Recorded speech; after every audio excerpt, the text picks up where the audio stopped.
Before you move to the next point, I see that Craig has his hand up. He may want to Okay. throw a question in. Certainly.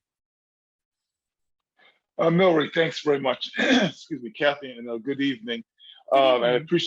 I appreciate your presentation. So first of all, let me say I'm a volunteer 40 plus, and I'm a longtime client as well. Mm-hmm. But 1 year ago, I just started a new job. That was after 2 years of unemployment. Mm-hmm. And I want to go back to ask you, because you said knowing your value.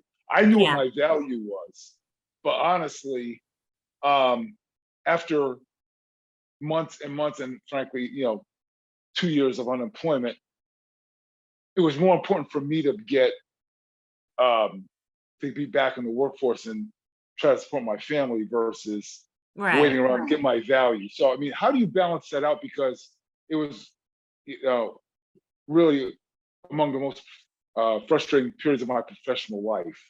And, the person that hired me told me point blank, he felt like I was, discriminated against for ageism and all this other stuff. So how do you balance that out when you have other responsibilities to deal with? That's a good question. And the longer, especially when we're older, those gaps are more apparent. So that is a really good question, Craig, and I'm glad you asked that. And I'm not going to be able to give you just, one, hey, this is what you should do. But I think staying out and staying working. So if you can do something in the meantime, if that will help, if you can stay in school, like, take classes, sometimes that helps. Sometimes we have to just do things to get by. And I prefer it when I was doing recruiting, I preferred an honest approach, that, hey, this isn't, I've been working at XYZ, but I have been studying, well, my experience, I had to drop out for my daughter was having some significant challenges. And in the middle of that, I found out that I had cancer. And so I had to take a big chunk of time off. I was divorced, so I was getting child support. So that made it easier, but I did have a chunk of time. And during that time, I studied for my HR exam. So sometimes you just have to know, sometimes you can do if you can get contracting jobs, sometimes it's great to say, hey, I was working as a contractor. Craig, what do you do? Maybe easier if I understood what you. Communications. I'm a career PR person. Okay. There's a couple ways I guess I would think to tackle that. If you are working at something that maybe isn't your first choice and you really want to get back to the valley, to where you can really add the most value is, find a job that maybe makes sense, but, that pays the bills, but makes sense. And meanwhile, do other things to keep moving ahead, to keep trying to get that job. Another time I actually was I was working I was working as a recruiter, and it was a project assignment. And in the middle of it, I was doing a huge hiring. I had to hire like 55 people in 3 months for this big project. And I got a name. I was talking to this gentleman, and anyway, long story short, I wasn't sure if he was a good match. So I was being snoopy, and I just happened to go and find a job at JCA. I was looking for something, happened on the JCA website.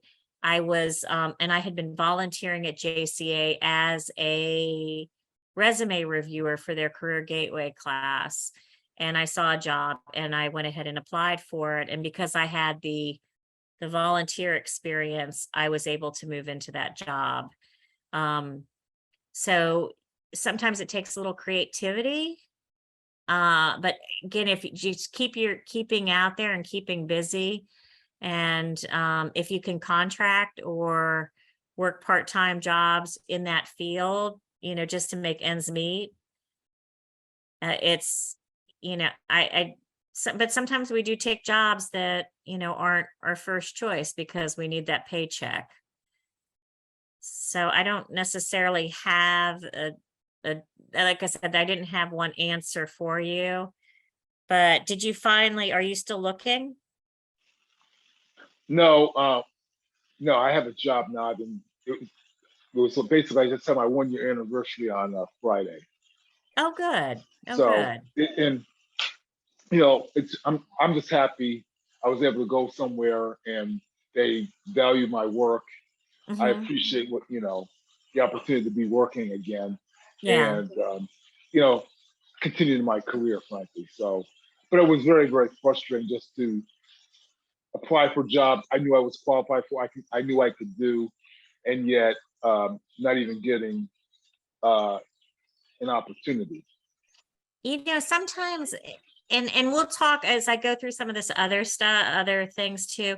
Sometimes we may be talking ourselves out of jobs, or we may not be putting our best foot forward. And that's, again, and it's not just because of ageism. It's just like with keyword searches.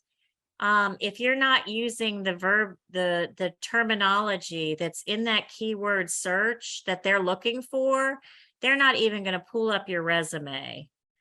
And that's really recruiters, especially junior recruiters who tend to do a lot of the preliminary screening, are, I'm going to say it, they're kids. They're young kids. They don't have a lot of work experience. The only thing they know is the checklist that they have to look forward and what the computer tells them. So again, understanding what you're up against on the other end will help you to overcome that. So, maybe it was a wording thing. Sometimes, the money is an issue, and sometimes there's just bias in that industry. I know the perfect example of that, which is challenging, is tech. Anything tech, doctors can go very, well up into their 70s. And, if you're 40 in the tech industry, you start worrying about aging out. So it is industry specific, but my ex used to say that all the time. And then he's still working in tech at, how old is he? 53. So, and he said, I'm going to be out at 40. So some of these things are coming, some of them, but just make sure that you're not doing anything to limit your chances too.